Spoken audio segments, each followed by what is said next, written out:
Two men who know the angles, uncover and untangle all the questions and the webs left out to tangle. Be in 1962, last Wednesday's afternoon, they'll bend your ears with reckless self-abandon.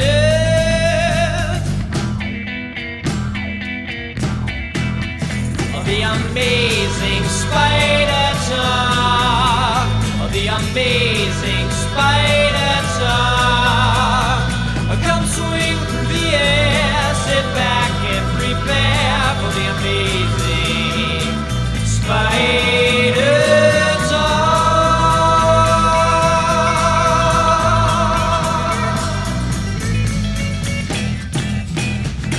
Hello, I'm Dapper Dan Gavoston, and I'm the founder and editor of AmazingSpiderTalk.com, and I own every issue of Amazing Spider-Man, including the annuals. And I'm Mischievous Mark Giannacchio, founder of the Chasing Amazing blog, author of 100 Things Spider-Man Fans Should Know and Do Before They Die, and I own every issue of Amazing Spider-Man, but the annuals don't count. But you do own them, right? Oh, I own them, but they don't count. What about that Planet of the Symbiotes? That's on topic for today. Do you own that one? I do own that, thanks to Amazing Spider Talk listener Chris Dunn. So just want to mention that. Like, after you humiliated me on the air that one time, he sent me that issue out of the goodness of his heart. So yes, I own them all. All right. Well, I'm very, very glad to check in on you on that. Well, everybody, thank you for joining us for a special Amazing Friends episode of the all-new Amazing Spider Talk. We hope you enjoyed this podcast and that it provides an intelligent conversation between two fans and collectors and a creator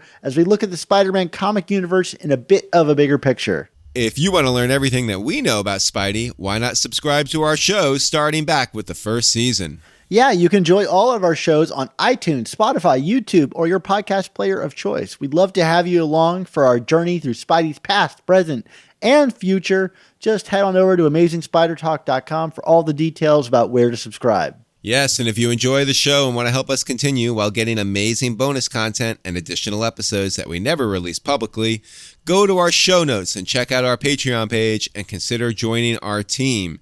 Dan, today, holy cow, we got an interview that you conducted with, what? Todd McFarlane? How the heck did you make this happen? Yeah, this is a bit of a weird one. I've been holding on to this for a while now. I write for The Hollywood Reporter as kind of every once in a while job where I'm their Spider-Man guy.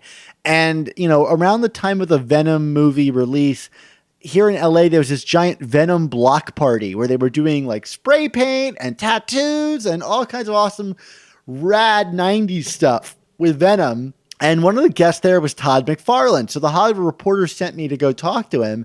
And I was like, awesome. So I recorded our whole interview, which was like mostly about the DVD release. And I had a few questions I had to ask, on behalf of the Hollywood Reporter. So it's not like quite a Spider Talk interview per se, but like afterwards I asked my editor, I said, hey, can I put this on the Spider Talk feed? And he was like, yeah, sure, ask Todd McFarlane. And I was like, great, now I got to get back in touch with Todd McFarlane. And it's kind of been this tug of war with his manager for a little while, but here it is. I'm going to let you listen to my very short interview with Todd McFarlane, on assignment to talk about the Venom movies. So again, keep that in mind. We're also recording outside of a bathroom of all places. So there's kind of weird back and forth. And if you hear us joke about the bathroom, that's what that's all about. It was a lot of fun, and Todd was a really nice guy, and we got to take a picture together where he's like all up in my space. It was a lot of fun. I mean, it couldn't have been nicer. I hope that we can arrange now for a longer interview with Todd somewhere down the line. One at a time, and I hope you guys enjoyed this kind of preliminary look at into the world of Todd McFarlane. Wow, that sounds fantastic, Dan, and yeah, I would hope we can get him back for a longer interview because how can I not get the chance to talk to Todd McFarlane? But enough about me. Let's talk about Todd. Well, now let's meet one of our amazing spider friends, the kind of guy who goes to other friends who recommend. Find out about the things they created. You'll love them so much that you wish you dated. But you're just friends. They're an amazing friend. A friend. They're an amazing friend. I'm sitting down with Todd McFarlane here, right outside the bathroom of all places. And look at the restroom is black and white, so it even has the motif of Venom, which is pretty. We went cool. really all out on this block party here. Yeah. So, Todd, if anything, the success of Venom has proven that there's kind of an insatiable appetite for the character, maybe to match his insatiable appetite. When you first started, the appeal of the character seemed to be that he was sort of like the bully that got all the powers of Spider-Man. Mm-hmm. And the character's had so many different iterations over the years. Right. What do you kind of see as the kind of like kernel of appeal that, kind of links all of these Venom properties together? What's so lovable about the character? I'm going to be biased. I think he just looks cool. So start from that, right? I don't think it's an accident that the characters that are nasty and gnarly, the Punishers and the Wolverines, they just look badass on top of it. Besides they act badass, they look badass. So never underestimate cool, right? Because again, not only does it work if you're 35, it works when you're 10, right? And you just go, oh my God, that's really cool. So now from there, then you take that he started off as a villain. When David McFarlane and I created him, he was a villain, right? It was like I made him this big giant guy that would be superimposing to Superman or Spider-Man. When they fought, that there would be a physicality that would be impossible to beat, and that they would have to come up with some interesting ways to sort of defeat him. That Venom at that point didn't care about breaking the rules, didn't care about sort of playing by whatever social norms were going to be there. I think sort of made him cool, right? So in some way, Doc Doom and Magneto and Joker, they're all, in a weird way, they're kind of cool to us because even though we're rooting for the hero, it's because these guys are so formidable to the solution of what we're there. So now you take that kind of character and then you start, like you're saying, to the iterations of it, you start going, hey, well, and I wasn't around when they started doing this. When I left, he was still a major villain. Then they went, hey, what happens if you make him good? What happens if you make him half good? What if you make him 3/4 good? What if you make him bad? And so they tried all these versions of him, both physically and emotionally. And then they've just sort of picked it, and now he's sort of sitting in this big box, that we maybe in comics then call anti-hero or whatever else, I mean, like I said, there's lots of characters. Spawn I'd put in that same box too. They're the people who just understand that at times when you get stuff done, it can be dirty work, and they don't care. And they just go, guys, we got to get this done, and we're going to get a little muddy. Don't worry about it, right? So stop it. Stop trying to be polite about this. It's nasty work. It's dirty work, and we're going to get dirty. So you've kind of been like the master of cool, like especially when you burst onto the comic scene and kind of shook up Marvel's style for Spider-Man. But since then, the Venom design has changed, in radical different directions, whether he's a soldier or even just basically down to the tongue, which your version didn't feature. No. What kind of additional art elements to the design of the character have you kind of embraced the most over the years? And I gave him a tongue that wasn't nearly as long as it is. It's become a little bit of a trademark of his. I'd give the credit on that to Eric Larson, the guy. He added that. I'm artistically, I'm not a big tongue guy. All right, I don't think tongues are threatening. Right, I think claws and teeth and sharp, jagged edges. I think those are way more imposing.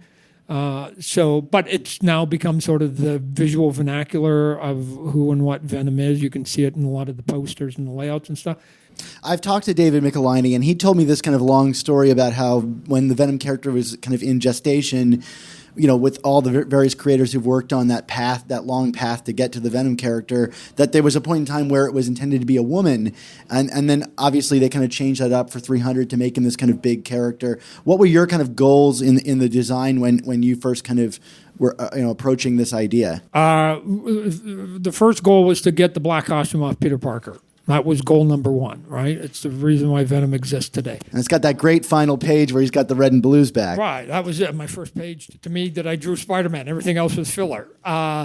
So the goal was to get the black costume off. We put it, and then they wanted to keep the costume, so I go, I'll just give you some designs. And to me, he was a monster. Right? Why? Because the costume was alive.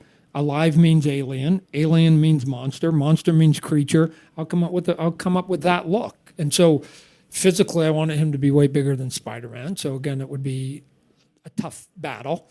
It wasn't going to be easy for Peter Parker. And then I'm going to put things that I think are part of a monster. Claws, hunched over, almost feels like a gorilla. He's got the big jaw. He's got the big eyes. Just things that would not be human-esque. And then David Michelinie then says, hey, the alter ego is going to be Eddie Brock. And I didn't know that when I created him, like visually. I'm just like, okay. So we could have used that information earlier. I probably would have come out with a different design. Yeah. But then the editor and I, everybody sort of enjoyed the drawing that we did. So we just let's just make it so that Eddie Brock just gets absorbed, right? And you can play with scale because they got another character called the Hulk that changes from Bruce Banner to the Hulk, and you get a change in scale there. So it's like, okay, we can have Eddie Brock and we can have Venom, and they don't have to match the physicality because they're not necessarily putting on a costume like Spider-Man is, right? So we can have way more fun with it. I've been loving what you've been doing on your Facebook page with all the kind of tutorial videos you've been doing and drawing kind of Marvel characters again and kind of articulating for fans how to go down that direction themselves. I'm curious, any kind of desire to maybe even do just like a cover for Marvel here and there again to get back into the realm of these characters? If you're asking Todd McFarlane, the artist, of course. And they ask the editors phone up, whenever there's a new editor at Marvel, they phone, oh, hey, Todd, would you like to do a cover? And it's like, yes, says Todd, the artist, comma. The problem is I'm also the president of Image Comics, sure. which is, besides being the third biggest comic company, is a direct competitor to both Marvel and DC. Right. And so I can't in good conscience do that, right? And since we started Image in 1992, I haven't drawn a page for neither Marvel or DC. I'm the only one of the founders of Image that can say that, yeah. But I just can't get past my head to say if I can draw a page, I can't, as the president of one company, do it for a direct competitor. It doesn't make sense to me. Now, if you're asking me, could we do Spawn Venom? Okay, that's the different story now. That's different than saying, can you do a Venom cover? We had an Invincible crossover with Spider-Man not too long ago. I mean, like that was maybe nearly a decade ago. So can I do Spawn Batman? We did, right? Yeah. So can I do Spawn Spider-Man? Of course. Can we do Spawn Venom? It'd be cool, right? But just to do those characters singular and me give them the artwork, I can't cross that road. Yeah, well, that makes sense. Although I'd love to see it. I'm sure you would too. Well, me too. I draw a cool Venom. What are you talking about? So Marvel gave you your own Spider-Man series, to write and draw yourself. Do you have any like stories from that series that you would love to see adapted on the big screen? If you actually look at because I was writing those ones, right? So if you actually look at what was happening in that book, almost every issue minus the last one was just a monster story, right? So going back to what was on Great and Venom, monsters. I like monsters. I think they're cool. So if you look at it, the first story had the lizard in it. To me, is a creature.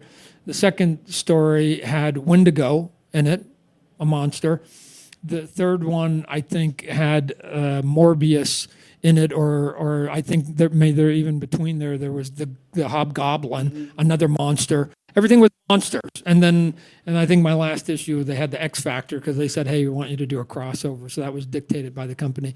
But just doing something cool and dark and creepy, right? I mean, that's sort of where my mentality is. Either do something super fun and cute, or do something gnarly and nasty. Everything in between, I'll leave it to a bunch of other people. I think they're way more passionate to do that stuff. So, quick question: do it. Monsters and Heroes, Spawn, the movie. Yeah.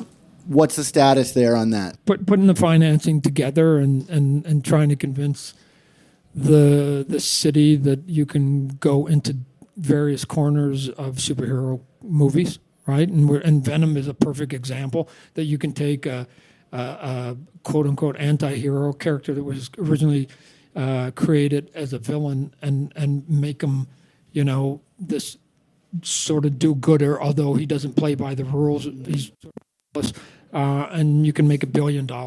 And so what's the movie, whether it's Deadpool or Guardians of the Galaxy, that don't follow the norms of super, or Suicide Squad, soon to be the Joker. We're going to get an underwater guy here next week, Aquaman. And then you've got Jessica Jones, and you've got Luke Cage, and you've got Daredevil. Arrow. Which one is it that's failing? Right, none. None. None. So that's what I'm trying to tell Hollywood. Why is Spawn going into a dark corner that doesn't follow the norms? Why is that one going to be the odd fish that's not going to swim upstream? Of course it will. And if we keep the budget small, of course it'll sell. And now we get to say, from the co-creator of Venom on top of it. Cool, guys. Why not? Yeah. I don't know. And final quick question. You're Todd McFarlane. You've been involved in toys, and you've very articulately talked about your, answers to these questions. But how many points of articulation do you have? Shoot. It depends on the situation. So I'm kind of immature, so I'll be the first to admit it. I deal with life fairly simplistic, and it goes something like this: you treat me nice, I'll be nice. You be an asshole, I'll be an asshole back. This is easy, right? This is just sport. So when I played sport, I played Pac-10 baseball. I'm competitive. I let you dictate the way we're going to play, and then I have no fear of playing your game. So if you want to be nasty, let's go. I'm not afraid of any fight. Well, I'll go down swinging. Probably will lose most of the fight, but there will be no in battling, right? So I don't care. I've been fighting big corporations and Fortune 500 companies my whole life, and they're always saying, no, we're trying to stop you or doing something. Okay, whatever. I'm just wired for the battle every day of my life, and I don't get tired of it. So I can't say I enjoy it, but I'm not. I don't shirk from the duty, because I have lots of people work for me, and I have to defend them. Well, we're glad to have you on our side. Well, it depends what's on. I'm not even saying I'm right in those battles. Sometimes I'm actually dead wrong, but I'll still go. We'll claim you as the hero's people, or people's hero. Okay, thank you. Thank you. Oh, well, thanks again to Todd McFarlane for agreeing to talk to me about his work on Spider-Man and Venom. Again, like we said, I hope I can get him back on the show for a proper Amazing Spider Talk interview where Mark and I drill him about something weirdly specific that he may or may not remember. But while we wait for that to happen, Dan, what is coming next for our show? Well, Mark, we had a bit of a change of plans in our schedule. We were going to cover the Spider-Man newspaper strip next, and we will get there. I'm just reading a lot of Spider-Man newspaper strips right now to get caught up. We're actually going to be getting to something even more special in just a few days. Special, Dan? What could it be? Well, Mark, you and I are going to be talking about the Spider-Man live-action television shows, including the Electric Company and Amazing Spider-Man and the Japanese Spider-Man. And then I'll be talking to the original Peter Parker himself, Nicholas Hammond. Wow. You mean Nicholas Hammond from The Sound of Music, Dan? That Nicholas Hammond, the very one from Once Upon a Time in Hollywood. Oh, you mean a modern movie? That makes much more sense that he would talk to us then. Yes, absolutely, absolutely. So look forward to that. It was a really nice, meaty, long interview, and he was really generous with his time. So that's coming in just a few days. That is awesome. And also for our Patreon subscribers, be sure to check out our Patreon page and your podcast feed this week for a special review of Amazing Spider-Man number 28. But if you like Venom like us and Todd McFarlane, then you also need to check out Dan's coverage of the Absolute Carnage event. Dan, you are a machine with the Patreon stuff right now. There's no better place to join on the Patreon bandwagon than to join us for our exciting coverage of the all-new Spider-Man comics. Remember, for just $3.99 a month, the price of a new comic, you'll get access to our exclusive new issue reviews, B-book reviews, extended interviews, and more. And for $10 or more a month, you will get access to some awesome commissioned artwork. This season, you will be getting some work from Barry Kitson. Yeah, so excited about that. Also, be sure to check out our sister show, The Untold Talks of Spider-Man, who are just plowing through a ton of fun Spider-Man books. Plus, we've also got the amazing Spider Slack community for you to join. Just check this episode's description for a link to join our Spider-Man Talking community. And a special thank you to Rick Coste, our amazing, spectacular, adjectiveless, web of friendly neighborhood. Mark, give me another one here. Peter Parker, spectacular. Did you say sensational yet? I don't even know. I didn't. Sensational editor who cut together this very episode. Beautiful, Dan. I'm all out of superlatives and adjectives. So what about where we can find you on social media? Yeah, I'm on Twitter at @SupSpiderTalk. Come say hi. What about you, Mark? You can find me on Twitter at ChasingASMblog, and you can always find my book, 100 Things Spider-Man Fans Should Know and Do Before They Die, wherever books are sold. Well, Mark, together we are Amazing Spider Talk, and together Eddie and the symbiote are Venom. But between us, I think we all can agree on one thing. And what is that thing, Mark? Yes, we agree on, with great podcasts must also come the all-new Amazing Spider Talk. Don't miss the next